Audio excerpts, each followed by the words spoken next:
Hi, everybody, and welcome back. Thanks for being a part of this Tuesday's program as we're counting down the very few days left in the month of September, hours, if you will, until we see October. With October comes even cooler and damper and wetter air than when I saw you last. An updated forecast has 60, 61, and 62-degree days consecutively throughout the forecast. There's still more clouds than sun and more showers than not. I'll have an updated forecast for you, and it's still not a nice one for the neighborhood. Tonight's show will be short for a very important and very personal reason to us here in the newsroom. I'll elaborate on that right before I leave you. That will be after, however, we discuss two serious auto accidents, one deadly in Morgan County earlier today. Also, bids open for the demolition of the old Sagersville First Baptist Church building owned by the Montgomery County Public Library Board. I'll tell you what we can at this point. And also, this show taped hours earlier for the aforementioned personal reason that I'll elaborate on. So anything that happened in the last several hours of the afternoon we'll be able to talk to you more about tomorrow. And I'm also awaiting some further information about one of those two auto accidents in Morgan County. But I can tell you about the one that proved to be fatal for one of the drivers of one of the two vehicles which were involved in the crash. The Kentucky State Police has identified the man who was killed and the other who was seriously injured and life-flighted for the need of trauma care. It all happened this morning shortly before 8 o'clock on 519 near Pleasant Run Road. I've seen many pictures like these today taken by motorists who were near the accident shortly or immediately after it happened. We know upon arrival of Officer Combs with the Kentucky State Police, he advised that one of the vehicles was already on fire and both subjects, both drivers, were each trapped in their respective vehicles. Trooper Keith Howard, Trooper Royce Gullett, members of the Morgan County Fire and Rescue and EMS teams also responded to a scene seen in pictures like this. A gentleman I spoke to by the name of Chris Lenz, a truck driver from Ohio, snapped this shot while sitting in his truck as EMS personnel feverishly tried to save the lives of the two drivers involved. The state police have confirmed that 18-year-old Noah Cox from the West Liberty area was traveling northbound on Kentucky 519. He was doing so in his 99 Pontiac Grand Prix when, for an unknown reason at this time, he crossed into the southbound lane into oncoming traffic and into the path of an SUV, a 94 GMC Jimmy, that was being operated by 37-year-old Toby Hunley, also from the West Liberty area. Mr. Cox's vehicle came to a final rest in the southbound lane, Mr. Hunley's vehicle coming to a final rest after the impact on the southbound shoulder of 519. As for 37-year-old Toby Hunley, he was transported to the St. Clair's Medical Center in Moorhead and pronounced dead at that facility shortly after 10 o'clock. As for the young man by the name of Mr. Cox, the 18-year-old, he was transported by helicopter to the Cabell Huntington Hospital. At last report, he was listed in critical condition.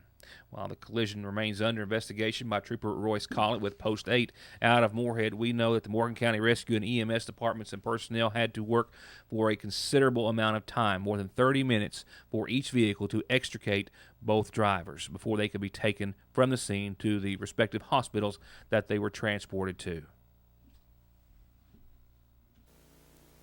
The second accident was shut down 460 for hours on end, just a few miles outside of West Liberty. Well, that one I'm still awaiting some further details on. It was a single vehicle crash that involved a utility pole, and lines were down for quite some time. Still waiting some information from West Liberty EMS and other personnel. May have it before we leave you this evening.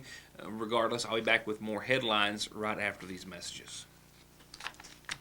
To get high-speed internet on their state-of-the-art fiber optic network for all of your home and business solutions, or to watch TV without a contract on over 200 digital channels with superb quality, or stay connected with family and friends with 24/7 telephone service you can always depend on, contact Foothills Broadband today. Or just click on their link to the right to find out how they're working to provide the latest in communications at affordable prices with exceptional service at Foothills Broadband. There was a bid opening meeting earlier today at the Magafa County Public Library. Several contractors submitted bids in regards to the proposed demolition of the old Sangersville First Baptist Church building, a significant range from the highest to the lowest bid, and also some details on exactly what the bid packet included. Out of Lackey, Kentucky. They've got their bid bond in here. Base bid. $114,350. That bid submitted by Jones Construction, as you heard, out of Lackey, Kentucky, was the high of all the bids, coming in at over $114,000. A variety of bids on the other end of the spectrum. The low bid came in at $48,000, much more than half of that cost. Submitted by Combs Trucking out of Lost Creek. The construction managing agent, Codell Construction, which of course conducted the meeting, will now take those bids back. They'll be reviewed, and then a recommendation will be made to the Public Library Board on which bid to proceed with as to whether or not it will be the low bid. Once again, submitted by Combs Trucking out of Lost Creek for $48,788. Now, as for the scope of the project, it includes the demolition of the church building, removal of all the construction and other debris. It also includes removing all the blacktop from the lot, as well as constructing a fence, a safety barrier around the lot as well, and then backfilling the old footings or footers from the original structure. Magafa County Public Library Board still showing no signs of slowing down in regards to tearing down the old church. A local movement has amassed nearly 4,000 signatures and a lot of local input, we'll say, in regards to seeing the structure saved. And, of course, that also includes promise of $250,000 to purchase another lot owned by the city of Sangersville to see the new library constructed on, so they can proceed with their plans in a timely manner and still save the Sangersville First Baptist Church. As for a timeline, it's my understanding the action will have to be made in a meeting per the library board. Their next regular meeting is set for October the 20th, unless they call a special meeting between now and then. More news in a few moments. Right now, announcements and a couple of reminders on our Magafa Farm Bureau community calendar.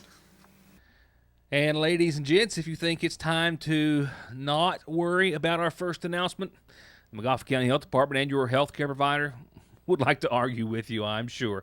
Flu shots, and it's time to get them. And they'll start to be given at the Magafa County Health Department tomorrow, and then thereafter they'll be given Monday, Wednesday, and Thursday normal working hours from 8 until 3, Tuesdays 8 until 5, Fridays 8 until noon, I believe it is. Actually, it's 8 until 1, I think, when they close on Fridays. I might have that incorrect. So if you have any questions, call your local health department in Magafa County, 349-6212. Flu shots start tomorrow. The Woodman Life has a meeting set for this Thursday, 6 o'clock at the Sangersville Subway. All members are invited and encouraged to attend. Don't forget that the Harold Whitaker Middle School Cheerleaders has a bass tournament set for this Saturday on Yatesville Lake, and it's going to be a big tournament. Find out more by calling 371-3498. First place pays $1,500. Huge other cash prizes, just $100 per boat to enter. Call now to find out more, 371-3498. It's going to be the Yatesville Lake Marina ramp is where they're going to leave from bright and early this Saturday. And also a reminder, a 5K walk run in support of a local family. Jeremy Arnott and his family are the honorees, if you will. Jeremy recently diagnosed with stage 4 renal cancer, and they've put together a benefit in his honor to support he and his wife, their 2 girls, and the baby boy on the way, I'm told. It's going to be this Sunday in the Ramey Park, and as I'm looking, it's going to be, it's 10 o'clock. There's my time. The walk run will start at 10 o'clock. You can register there before. And you can have your announcements like these and birthdays and anniversaries too seen on the program simply by mailing, phoning, faxing, emailing, Facebooking them to Ritt or Mortimer, or dropping them off here at the studio. On another note, one of the pieces of equipment that allows me to upload the show onto our website each day has been down for 2 days. I do have that back in service as of right now, and I've been busy uploading the parade coverage from Friday and yesterday's program, so we'll have those and then today's program on there very, very soon, hopefully by sometime early tomorrow. The Friday and Monday show will be on there momentarily if they're not already. With that said, we do have some funeral service announcements and one in memory of this evening, brought to you by the Magafa County Funeral Home. 48-year-old Michael Neil Ward of Van Leer in Johnson County passed away on the 28th, the son of Edward and Dolores Ward. Besides his parents, he's survived by his wife, Pamela Gale, son Joseph Edward, and daughter Micah Leanne Curtis. Visitation continues this evening and up until services. They'll start tomorrow afternoon at 3 o'clock. Burial will follow thereafter at the Collins Cemetery in Prestonsburg. The Preston Funeral Home in Johnson County is in charge of arrangements. And lastly, this evening, this message comes in loving memory of O.V. Carty, greatly and sadly missed by a host of family and friends.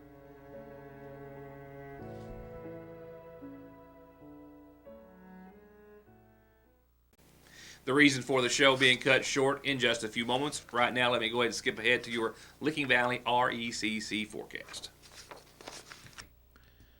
Well, that's a lot of green. Green is rain.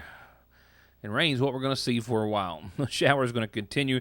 And even though we've been on the lighter side of things here in much of the viewing area, as indicated by, and of course, this local Doppler radar around the 3 o'clock hour, mind you, or 3:30, I believe. So certainly not up to date, but just gives you a glimpse as to what's still left. And we're going to see some lingering showers into your Wednesday. And after all of this finally makes its way out of here, it's going to leave behind definitely some cooler temperatures that will struggle to get into the 60s. So far, I've got approaching half an inch of rainfall here at the studio, 0.4 of an inch. And before this is over, some folks I think could see, on the upper end an inch. There are some areas which may even pick up 1.5 inches, but I think that's going to do it for most everyone as far as rainfall totals are concerned. For the month of September, which is about over, I got 4.3 inches of rainfall. It's not been a super wet one. It's been on the cooler side of things, and that trend will continue throughout the forecast for certain.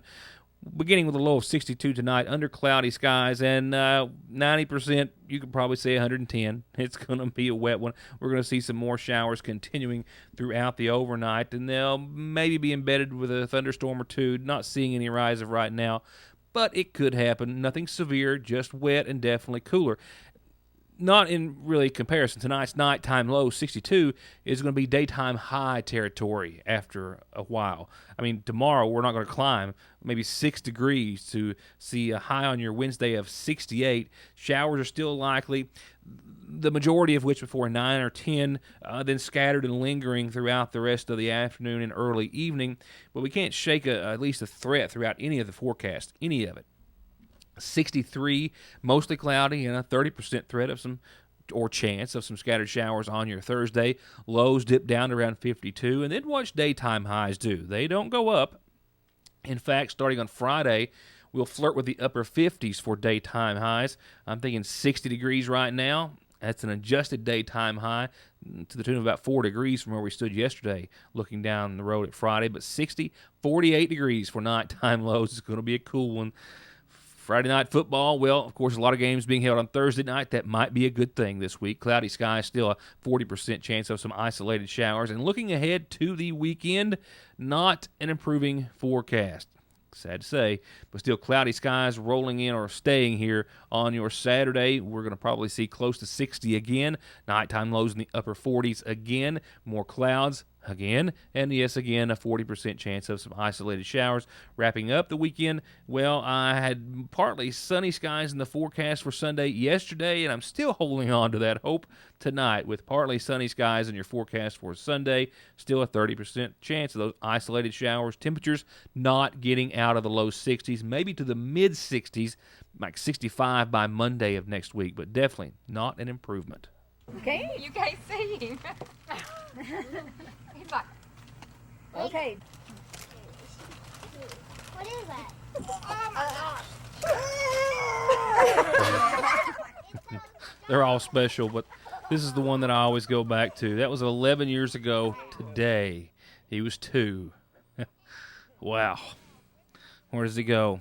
So I'm out of here for a little family birthday party with my now 13-year-old Andrew. Both kids are teenagers now, and it's killing me to think that time is getting away from me more and more every day. So with my apologies, I hope that I have your understanding as to getting out on you guys a little bit early tonight. 13's an important one. They almost certainly are. And I have a terrible habit of, I do love to put birthdays on this show, but I have an awful habit of putting the kids and mine or the families on, because it's like on their birthdays or mine, we're always such a hurry to get out of here and get to them and get some candles blown out. So I just wanted to pass this along, and this is probably the last time I'm going to be able to show this video of Andrew, because this outstanding and fine young man is wearing a size 13 shoe. He's nearly looking me eye to eye, and if he tells me not to show it, there's going to come a time, perhaps very soon, that, well, I'm going to do exactly what he says. A very special happy birthday wish to my boy, 13 today. And if you'll allow me one more second for a little trip down memory lane.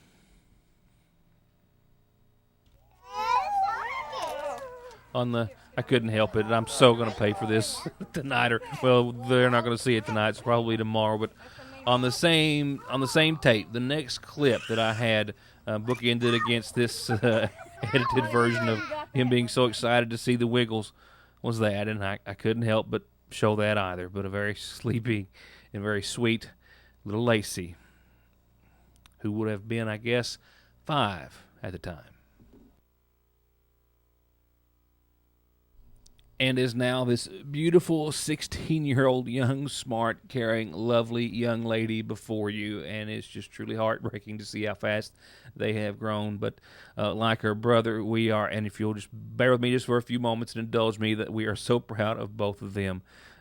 She was 16 in July, and we weren't here to wish her a happy birthday at the time, so a bit belated in this wish, but nevertheless with a whole lot of love, and just an outstanding young lady. I look at her and wonder where she gets it, because I'm not taking any credit. And if you'll allow me one more father moment here, I want to brag on her, for she recently got a 32 on her ACT and has hopes of continuing to try to improve that score even, and it just blows me away as to the young lady she has become. So proud and so loved by her parents and everyone in the family and who knows her. So thank you all for indulging me again, and that's going to wrap it up for me tonight. I'm off to to watch Andrew blow out a few candles, maybe eat a little cake, and I'll see you back here tomorrow for more regular programming, some updates, and some other news you'll only see with me. You know the drill, right? Thank you for watching for now. Have a good night, and we'll see you back here tomorrow for more of your news today.